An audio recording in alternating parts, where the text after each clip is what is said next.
All right, last chapter, chapter 12. Let's start with the non-long answer problems. Problem 1 says, what are the units of stress, strain, and elastic modulus? So stress is a force over an area, which means it has units of newtons per meter squared, which are the same thing as pascals.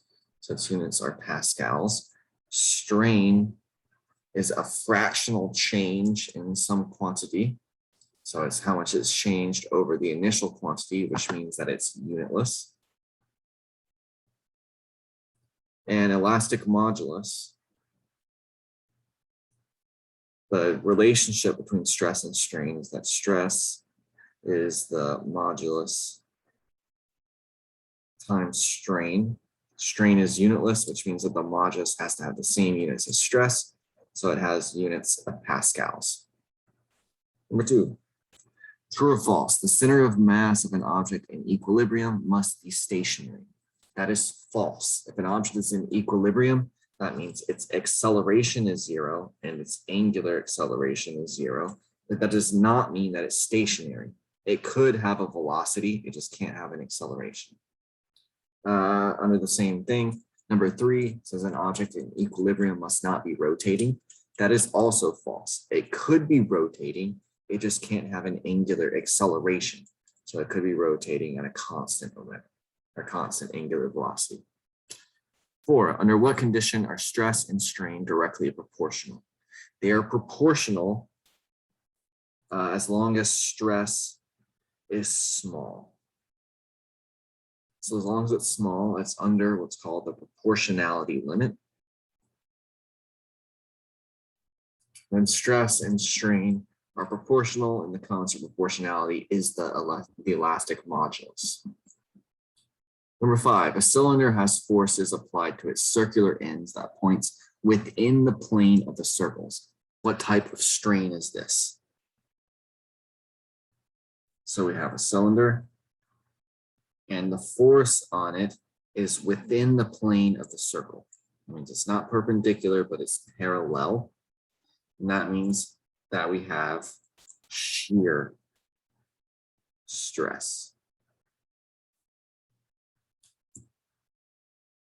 and shear strain. Either way, as long as the force is parallel to the ends here, then it's shear. Number 6, the cylinder has forces applied to its ends that point perpendicular to the plane of the circles. So we actually have 2 different possibilities here.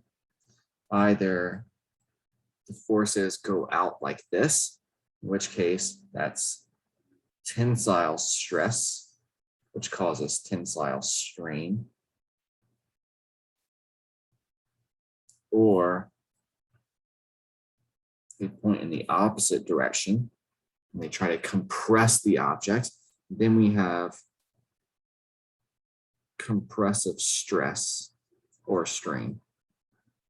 Compressive stress, which causes compressive strain. Okay, number 7. A beam seesaw is in equilibrium with the fulcrum at its center of mass.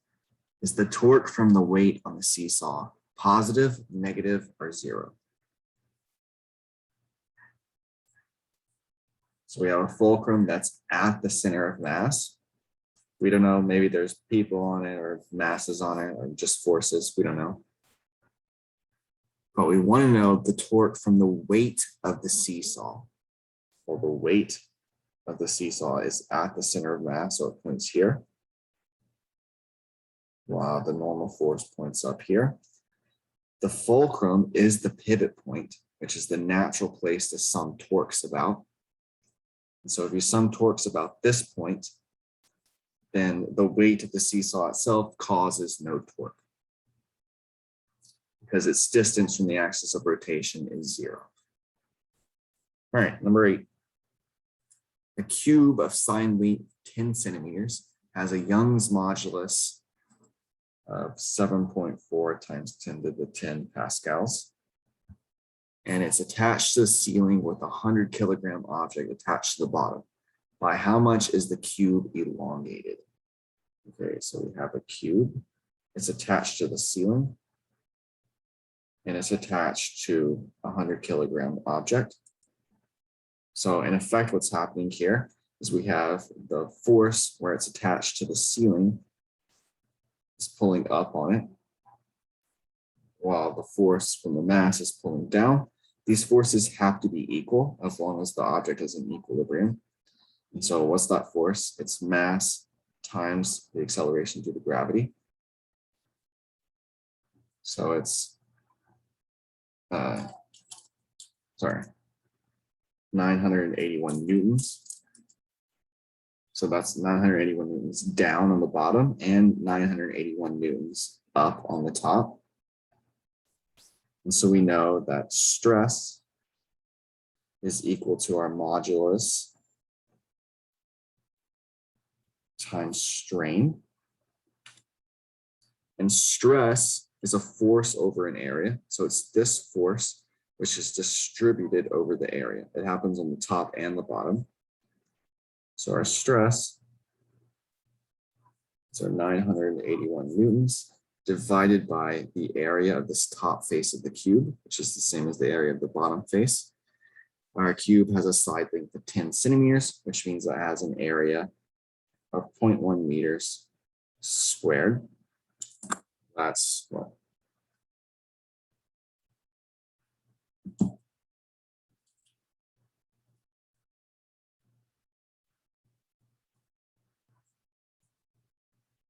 It's 98,100 pascals, and that is equal to our modulus times the strain. So this is tensile strain because it's trying to stretch it out. And so tensile strain is equal to the change in the object's length divided by its initial length, which means we can find the change in length, which is how much it's been elongated. And that's equal to our stress divided by our modulus times the initial length. So if we put this together,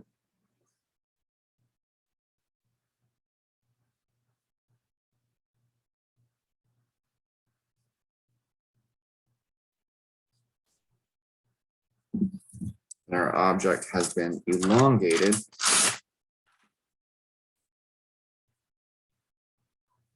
by 1.3 times 10 to the minus 7 meters. We also want to know what the tensile stress is.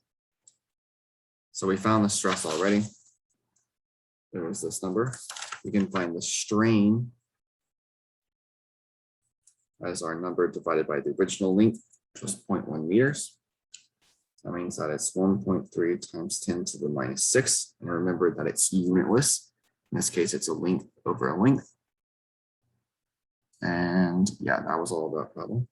Number 9, the same cube from above, which is reverted to its previous proportions, is placed in a sealed chamber with a pressure of 4.7 times 10 to the 5th pascals, and each of its sides decrease in length by 0.004 centimeters, or 4 times 10 to the minus 5 meters. And we want to know what is the bulk stress on the cube, the bulk strain, and the bulk modulus. So now we have our cube is under pressure. So that's force on all sides that always point perpendicular to all the faces of our cube. And it causes each side to change by this. Let's start by finding the bulk strain.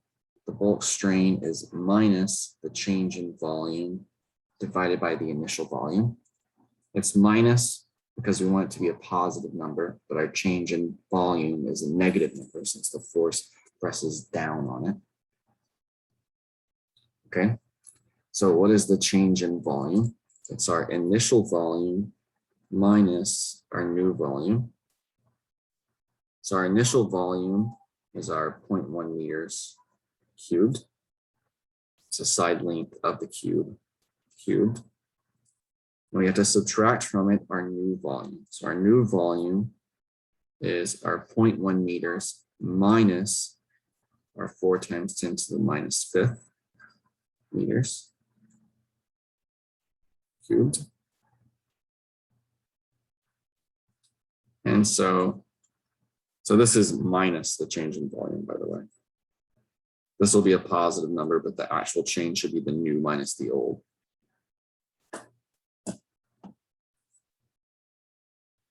So 0.1.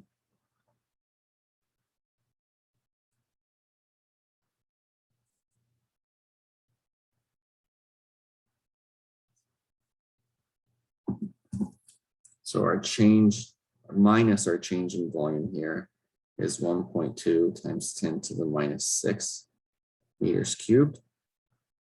So our strain is this number over the original volume, which is 0.1 cubed. And so our bulk strain is 0.0012. And remember that it's unitless. What else do we want? We also want to know the bulk stress. Well, the bulk stress is the gauge pressure. So remember, the gauge pressure is how much more pressure that you have than atmospheric pressure. So the pressure that we put on this cube was 4.7 times 10 to the fifth pascals. So from that, we need to subtract atmospheric pressure, which is 1.01 times 10 to the fifth pascals. So if you subtract these, you get 3.7 times 10 to the fifth pascals. So this is the bulk stress. And finally, we want the bulk modulus. Well, the bulk modulus is our stress over our strain.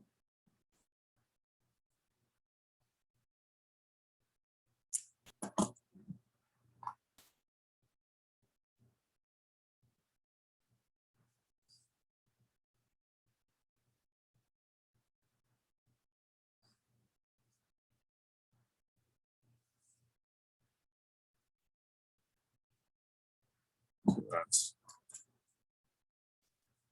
3.1 times 10 to the 8 pascals. Remember, it has the same units as stress does.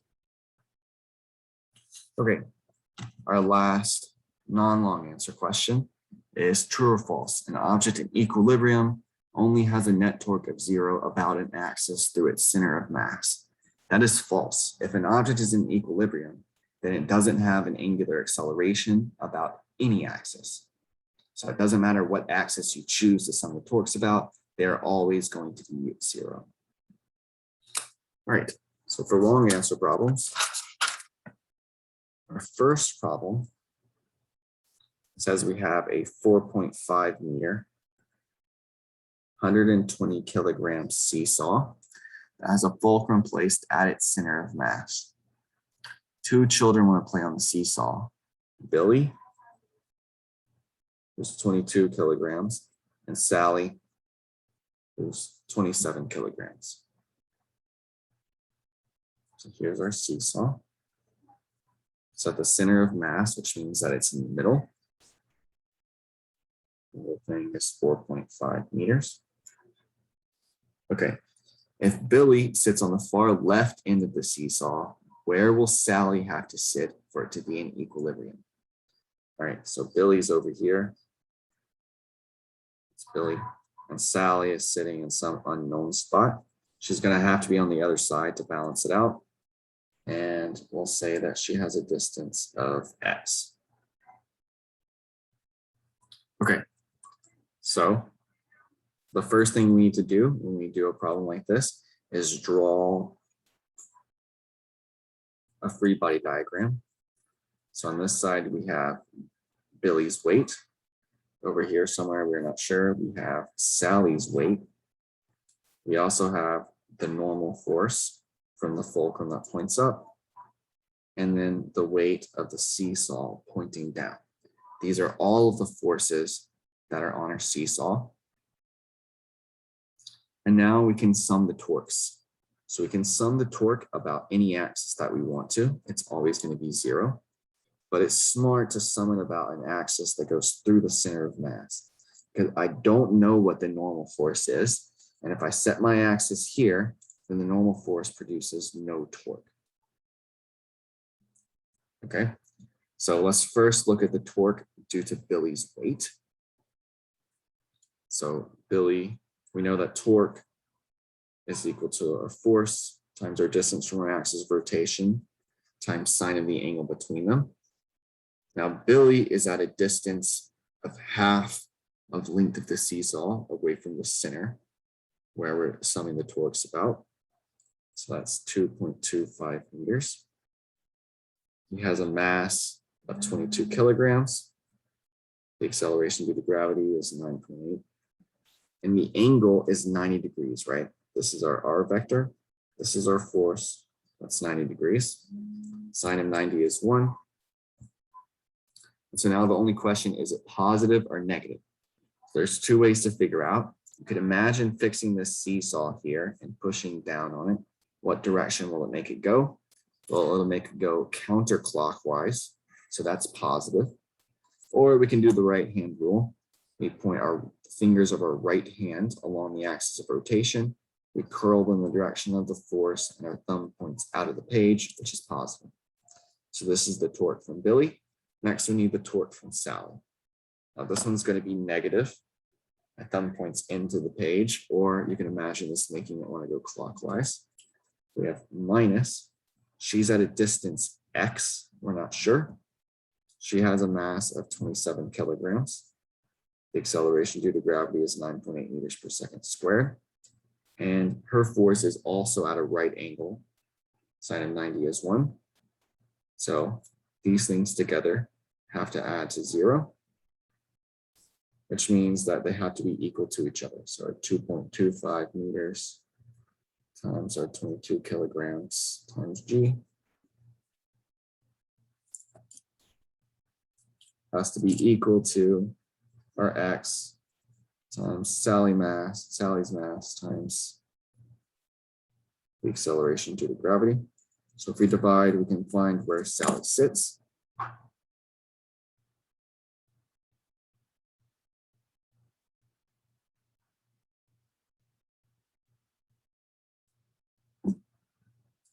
She has to sit at 1.83 meters to the right of the fulcrum. So if you get a problem like this, make sure you explain where this is. If you had just said 1.83 meters, I have no idea where that is on the seesaw. I have to say to the right of the fulcrum, or from the left end, or from the right end, or whatever. Okay, the next problem asks, what normal force does the fulcrum exert on the seesaw? So now, since our thing is in equilibrium here, the sum of our forces also has to be 0. We have no x forces, so we don't have to worry about the y direction. So there's 4 forces on it. There's Billy's mass. And so if we use the normal coordinate system where down is negative, that's negative. So negative 22 kilograms times G minus Sally's weight minus the weight of the seesaw itself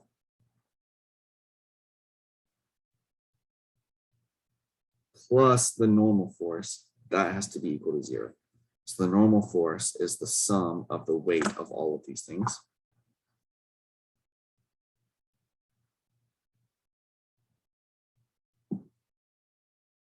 So the normal force is 166 newtons. All right, next it says the children get off the seesaw and reconfigure it. I missed one. Where's the center of mass of the seesaw with the children on it? All right, well, we know the center of mass. This is a 1D problem. So the center of mass is the sum of all the masses. We multiply the mass times where that mass is divided by the total mass. there are three masses. There's Billy, there's Sally, and there's the seesaw itself. Now we already know this, the center of mass of just the seesaw is at the middle, so we can treat it as if all the mass was there. We also need a coordinate system, so let's call this left end 0, and this right end is 4.5. All right, so our center of mass, we'll start with Billy. So Billy has a mass of 22 kilograms. He's at 0. Plus we have the mass of the seesaw, which is 120 kilograms, and it's halfway through. So it's at 2.25 meters. Next, we have Sally. Let's write this below.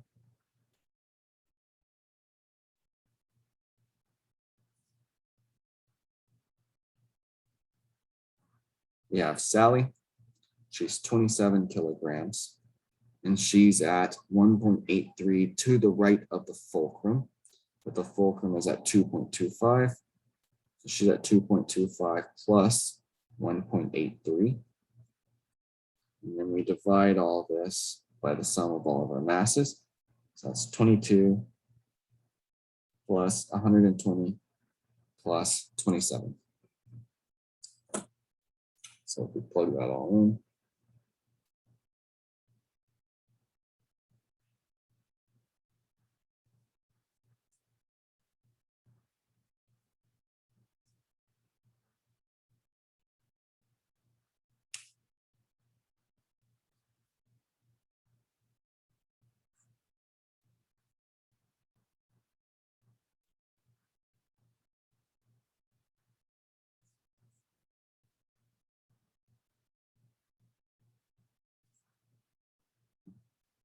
and we get that the center of mass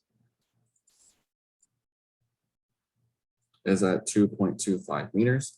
That's not surprising, it's at the fulcrum. Because it's balanced at the fulcrum, the center of mass should also be there. Okay, if it was to the left or to the right or to the left of the fulcrum, then it couldn't be balanced there.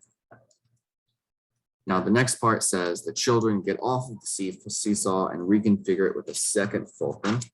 The second fulcrum is placed 0.5 meters from the left end, and the other in place is placed 0.75 meters from the right end.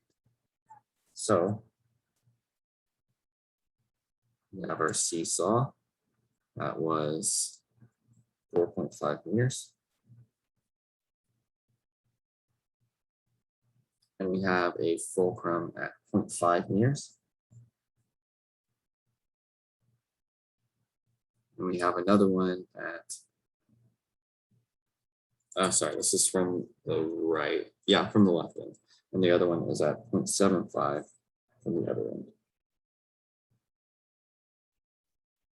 Okay, and we want to know what are the normal forces on or due to the fulcrums. All right, so first up, we need to draw a free body diagram. So we have the normal force from one fulcrum. We have the normal force from the other fulcrum. Then we have the weight of the seesaw in the middle. Okay, now we can sum our forces about, or we can sum our torques about any point we want to, but we should probably pick a point where there's a force that we don't know there. So let's pick this one. So this distance is 0.5. This distance is 2.25. And this distance is 0.75. So we can find this distance then. It's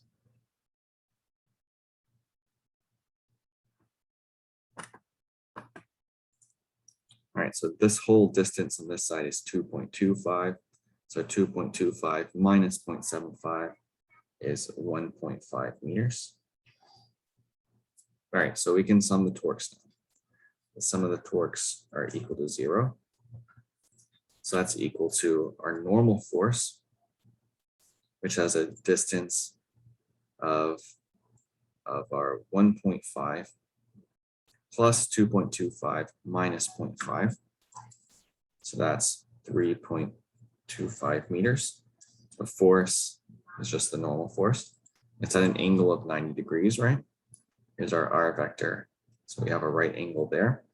Now, is it positive or negative? So you can imagine if you clamped the seesaw at this point, you put a force here, that's going to make it go clockwise. So it's negative. Or we point our fingers in the direction of the R vector. We curl them in the direction of our force. Our thumb points into the page. So that's negative. Next, we have the mass of our, or the weight of our seesaw. This one will be positive. It's going in the other direction. It's going to make it try to go counterclockwise. Or if we do the right-hand rule, our thumb points out of the page. So we have plus, we have our weight. I guess let's plug our numbers in.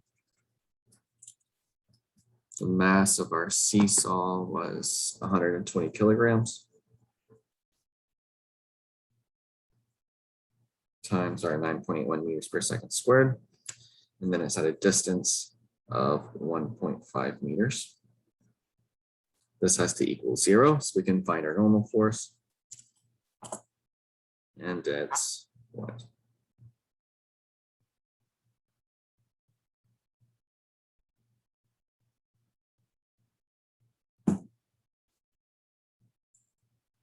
(543 newtons).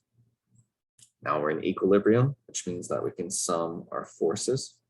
We have 3 forces. We have the normal forces going up.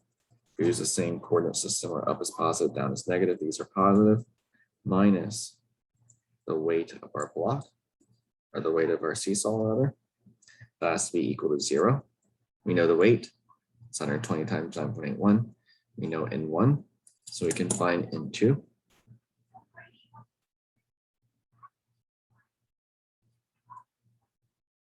And our second normal force is 634 newtons. Okay. That's our first long answer problem. Our second one says a 2.75 meter, 200 kilogram steel beam is attached to a wall at its left end with a steel cable attached 2 meters from the left end at an angle of 26 degrees above the right end of the beam. Find the support force as a vector from where the beam attaches to the wall and the tension in the cable. All right. All right, so we have a wall, we have a beam that's attached to the wall at the left end, and we have a steel cable attached 2 meters from the left.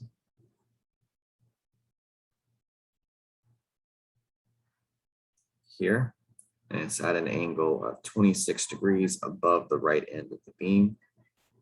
So it goes off like this. And we want to know the support force and the tension in the cable. So first thing, we are in equilibrium here, right? We're not accelerating. We don't have an angular acceleration. So the first thing we need to do is draw a free body diagram. So we have some support force, which has some unknown direction. So we'll break it up into a Y part and an X part. We don't know the direction. In fact, the X part could be in the opposite direction or the Y part could be in the opposite direction, but the math will tell us that. Next, we have the weight of the beam itself. And then we have the tension. The tension goes off like this. Okay, next we can sum our torques. We can sum our torques about any point.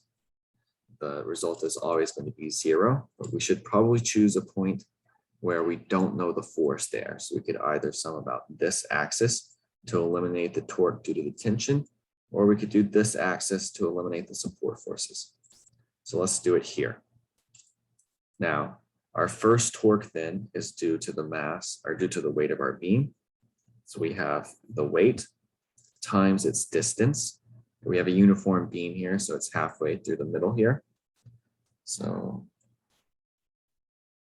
that's at 1.375 meters. Now, is it positive or is it negative?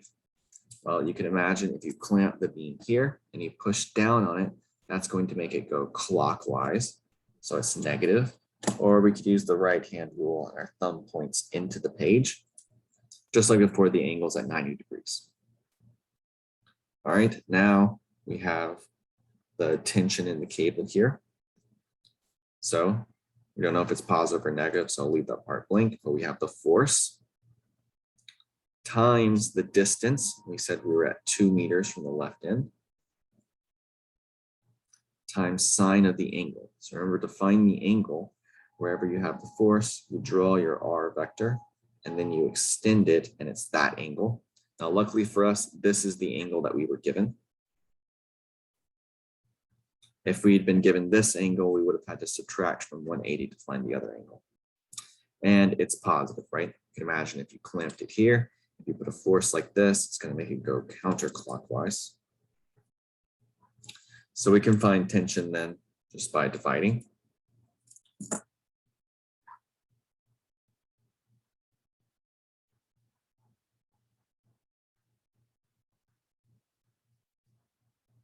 So if we do that, we find the tension is 3,077 newtons. And now we can sum our forces. So now we have two different directions, right? We have some forces in the X direction, some in the Y. Let's use our regular coordinate system where up is positive Y and right is positive X.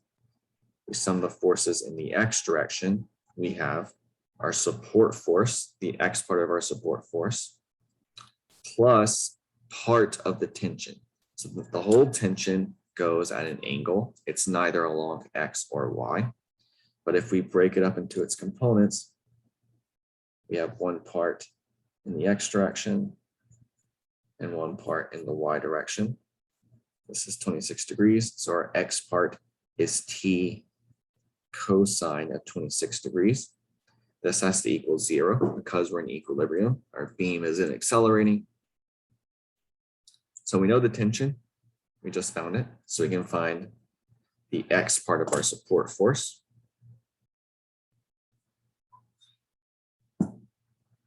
And it's negative 1,349 newtons. It's negative because we guessed the wrong direction. So the support force actually points back in to oppose the part of the tension that's trying to pull the beam out. Okay, now we can sum the forces in the Y direction.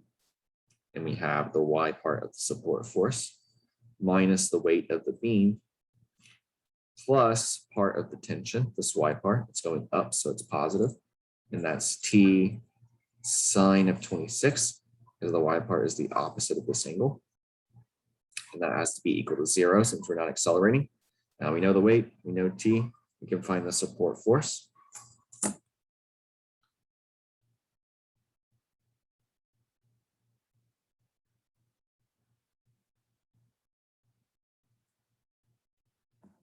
And it's 613 newtons.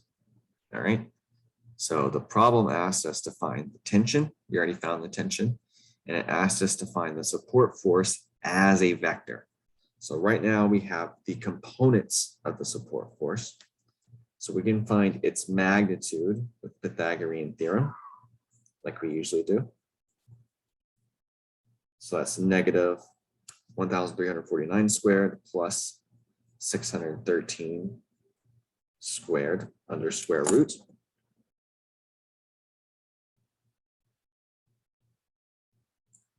So the magnitude of our support force is 1,482 newtons. But we also need a direction. So in other words, we need an angle. So to find the angle, we can draw a coordinate system here with our vector at the origin. And so we have negative X and positive Y, which means we're in the second quadrant and we're mostly along X. So or something like this. This is our vector. Now we don't know any cardinal directions. We don't know northwest, east, or south. And in fact, our Y direction is up, not north. So the angle that we should give is the one from the positive x-axis. Okay, but we can't find this angle directly, but we can find this angle. So this angle is given by the arctan of the opposite part, which is our y part, over our adjacent part, which is our x part. And remember, we don't care about the negative. So our angle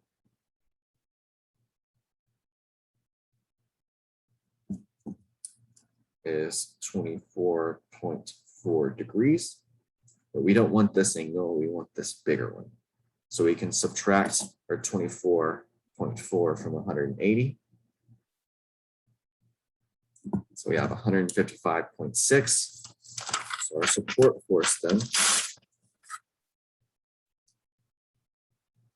is our magnitude, which we found to be 1,482 newtons at 155.6 degrees.